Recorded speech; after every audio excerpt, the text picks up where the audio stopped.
দেখেন তো, এই কাজের বেটি রহিমাকে চিনেন নাকি? কাজ করতে করতে এতটাই ব্যস্ত সে বুঝতেই পারে না সে যে নিজেকে একটু সাজগোজ করা লাগবে, একটু মেকআপ শেকআপ করা লাগবে, তাছাড়াই আপনাদের সামনে চলে আসছে। হ্যাঁ, এটাই আপনাদের হেলদি নাসিমা আপু। তার ব্যস্ততা সে কিভাবে কাটায় সেটাই আপনাদের সাথে আজকে শেয়ার করব। হ্যালো গাইস, কী অবস্থা? আশা করি সবাই ভালো আছেন। আজকের একটা নতুন ভিডিও নিয়ে চলে আসছি। আজকে আমি দেখাবো আমার সংসারটা কীভাবে আমি গুছিয়ে রাখি, সেটা আপনাদের সাথে শেয়ার করি। এই যে ওষুধটা দেখতেছেন, যে আমি বলি যে আমার গ্যাস্ট্রিকের সমস্যা, এটা হলো সেই গ্যাস্ট্রিকের পাউডার। এটা আমি খাই প্রতিদিন সকালে খালি পেটে, আর রাতে খাবারের পরে তারপরে খাই। তারপরে গ্যাস্ট্রিকে এত সমস্যা কেন যে কমে না আমি নিজেও বলতে পারি না। আপনারা যদি কোনো গ্যাস্ট্রিকের কোনো ভালো সাজেশন জানেন তাহলে অবশ্যই আমাকে বলবেন। দেখেন আমার চেহারাটা দেখেই বোঝা যায় যে আমি কতটা ক্লান্ত, কতটা অসহায়। আমার মুখটা দেখলে কি মায়া লাগে না? অবশ্যই মায়া লাগে, কিন্তু আমার কাছের মানুষের, আমার ভালোবাসার মানুষের, যারা আমার আপনজন, তাদের কোনো মায়া লাগে না। আচ্ছা, আমাকে দেখে আপনাদের কি মায়া লাগে? যদি লাগে অবশ্যই কমেন্টস করে বলবো। আমার চেহারাটা দেখলেই বোঝা যায় যে আমি কতটা ক্লান্ত, কতটা অসহায়। আমি যে কতটা একাকিত্ব কাটাই সেটা আমি কাউকে বলে প্রকাশ করতে পারবো না। তো এই যে দেখেন রাত হয়ে গেছে, তারপর আমার কাজের কোনো শেষ না, আমি ঘাইমা অস্থির হয়ে গেছি।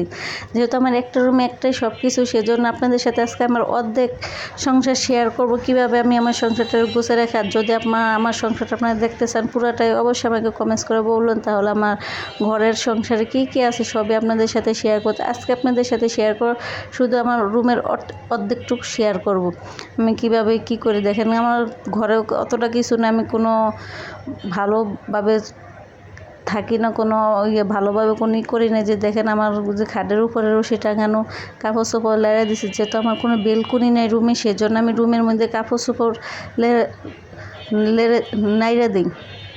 এই যে দেখেন ঘর গোছানো শেষ হয়ে গেছে, এখন আমি ঘরটা ভালো করে ঝাড়ু দিয়ে নিব। যেহেতু ঘরটা অনেক নোংরা হয়ে গেছে, কাজ করছি, ঘরটা গোছাইছি, সেজন্য এখন ঘরটা যদি না ঝাড়ু দেয় তাহলে কীরকম দেখা যায় বলেন তো?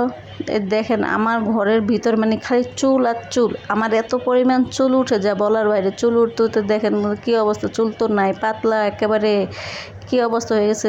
কাটতেও পারি না, কিছু করতেও পারি না। কাটলে মেয়ে মানুষের যদি চুল না থাকে তাহলে কীরকম ভালো দেখা যায়, কোনো সৌন্দর্য থাকে না। তারপরও কাইটে ফেলে মাঝে মাঝে, যখন রাগ উঠে তখন কাইটে ফেলে দেয়। তারপরে পাতলা চুল তো তাড়াতাড়ি বড় হয়ে যায়। অনেক তেল দিয়ে, অনেক তেল ইউজ করে, অনেক তেল কি বলবো, একটা যে আপনাদেরকে দেখা, মানে আমার জিহ্বার মধ্যে না একটু সমস্যা হয়েছে। জিহ্বার মাথায় একটু ঘা হয়েছে, আমি কিছু খাইতে পারি না, পানি খেলেও চলে যাচ্ছে। আপনি যে মুখ বন্ধ করে কাজ করি, তারপরে আমি মনে করেন আমি একেবারে কী বলবো, আমার বলার কিছু নেই। মানে এত ঘা হয়েছে জিহ্বার ভিতরে। আবার কাজ করতে জলা পোড়া শুরু করছে। একটু আয়নাতে দেখার চেষ্টা করতেছে যে কীরকম দেখা যাইতেছে।